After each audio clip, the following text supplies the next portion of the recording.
Hi, this is Steve Bowie from LearningRx, and I'm here today with Sue Costello and Andrew Durr. They're the Director and Assistant Director of Trainers here in Akron. And today I want to give our viewers a little better understanding of what dyslexia is and how we help our students overcome it. As you both know, dyslexia simply means a struggle with words and how that plays itself out in reading.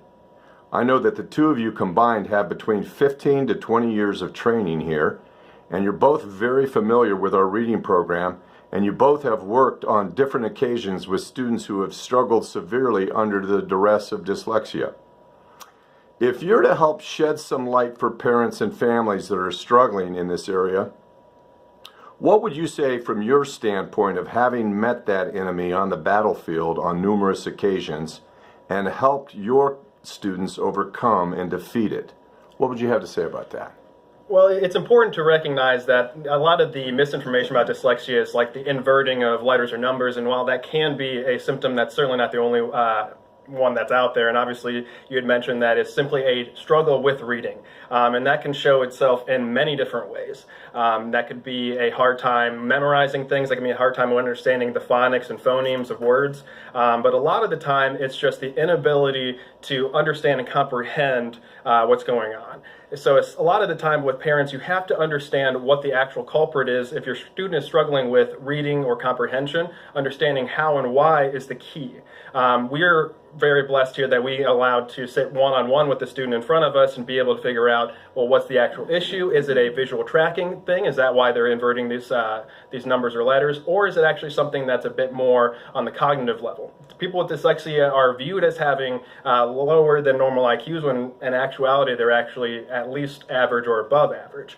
So knowing the monster is the majority of the fight, and luckily the way to solve that issue is relatively the same even if they're 7 years old or 70 years old. Okay. Sue, would you have anything you'd want to add in on that? Also, something that we see a lot with dyslexic students is that they are mixing the order of the sounds in a word or adding sounds to the word that are not really there. And then because they can't really process those sounds, they're guessing a lot of time at words. And how do you see this play out with your students oftentimes when they come to you, and let's say that they've been fighting this demon, as it were, for a pretty long period of time? Do you find them that they're somewhat hopeless, discouraged, a little bit of both? What do you see? Well, I mean, school is always a negative for them. They say that they hate school or they're not good at school, when in all actuality, like if you struggle with reading, that is school. You learn science via reading, even math is reading based, and if you don't have that initial level of comprehension, everything's going to be more difficult. And if you spend so much hours and energy on a task and it's still not getting done, it is very defeating and it can turn inward, and a lot of this anger and frustration and delinquency can even be traced back to their inability to express themselves or to comprehend exactly what's going on. As a teenager, I was actually at 18, I was diagnosed dyslexic and ADD, and that was something that obviously would have helped me to know back in high school, but it allowed me to look back and say, well, that makes sense as to why I thought my friends were joking when they said they could read a book in a weekend. You know, like the tasks of reading took me so much longer, and I never really understood why. But again, it's about understanding the chicken or the egg mentality and being able to solve for that. And I know that from knowing you for a number of years now, that you were a student here when you were in high school, and the training you went through, did it focus in on some of your battle with dyslexia, or was it coming at things from a different angle, or was it a combination? Again, I think the one-on-one really saved me. I was incredibly ADD, so I had an excuse to be off track in a room full of 30, but since it was just one-on-one, it allowed me to be much more on track with that. However, I did still show the classic symptoms of switching different phonemes or not being able to really comprehend what was going on. So I would either be able to read something fluently and not remember it, or try to remember it and not be able to read it fluently. For me, it was almost impossible to have everything firing at once. But the read program, it allowed me to slow down. It really broke down the individual steps of a word, understanding the phonics of letters or combinations of letters, and allowing you to be able to predict much more accurately as opposed to just guessing wildly. I know from my perspective, because I've been able to watch both of you and some of our other trainers with our students, that as you're taking a kid through the process of the READ program, that pretty much you're able to, and you just referred to it, kind of set the pace, because no two students are really the same, and some kids struggle a little bit more and they find themselves snagged. And I've seen you with a couple of your more difficult situations that you've stayed and held the line, as it were, and helped them meet and overcome what they're battling with. Any comments on that? I mean, because I know in particular you had, what's his name, the little blonde boy? Maddox, and he had really struggled severely. And but in staying with him, I mean, we saw amazing results with him. There's no rush in the program, because if you rush through things and they haven't mastered that AP drill sheet, then they're going to be just lost as you go along. So sometimes it's painful and torturous. He actually called the door to LearningRx the door of doom, because he knew that it was not going to be a lot of fun. We spent a lot of time on those reading drills, and it's very repetitive. So the read part isn't as much fun as maybe the think procedures, but the results are for him that on his last score of a test, a standardized test, he was in the 98th percentile That's for language amazing. arts, That's which amazing. he was coming to me and not being able to push sounds together at all to make a word.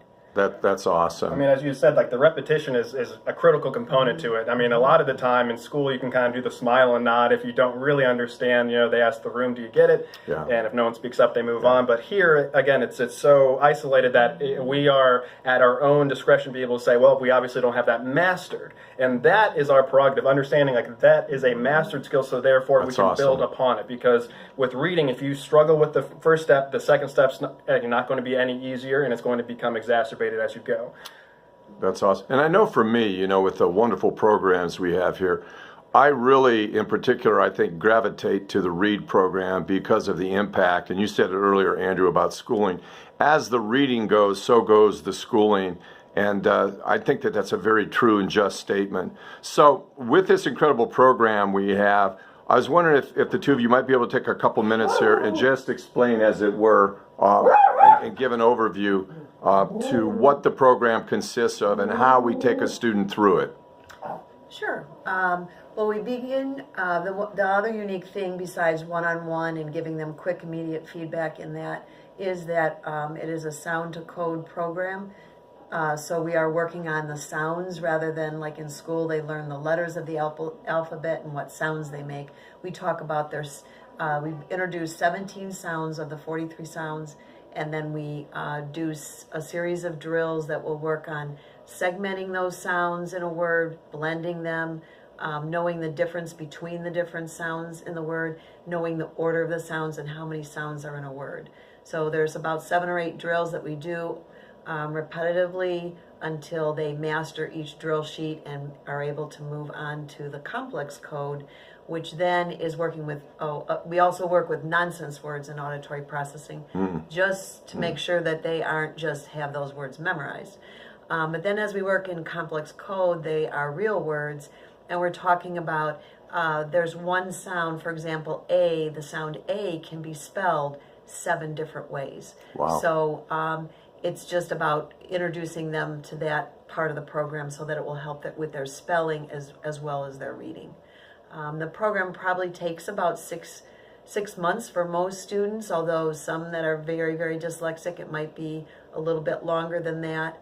And it's just well worth the investment in time, because at the end of the day, if you're not able to read, it doesn't matter how bright you are in school, you're not able to read the questions on the test, and so nobody really knows what your abilities are.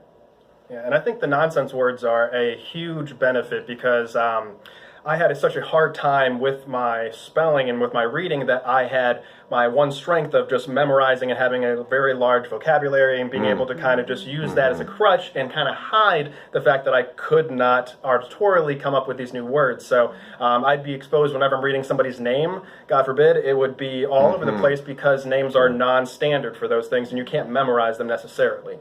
So a lot of this just kind of comes to understanding the bits and pieces of a word and being able to use those to attack any new words that you're coming across, because as a somebody learning a new word, it is a nonsense word until you associate a meaning to it. So you have to be able to go through it phonetically and understand the building blocks of that. So therefore, any new word you come across on a standardized test in a new book, it allows you to not only pronounce it properly, but hear it auditorily, see it visually, and remember that. So therefore, you can recall it easier later. It's about building blocks. It's about repetition and comprehension. So therefore, you're not just spinning your wheels again and again and again.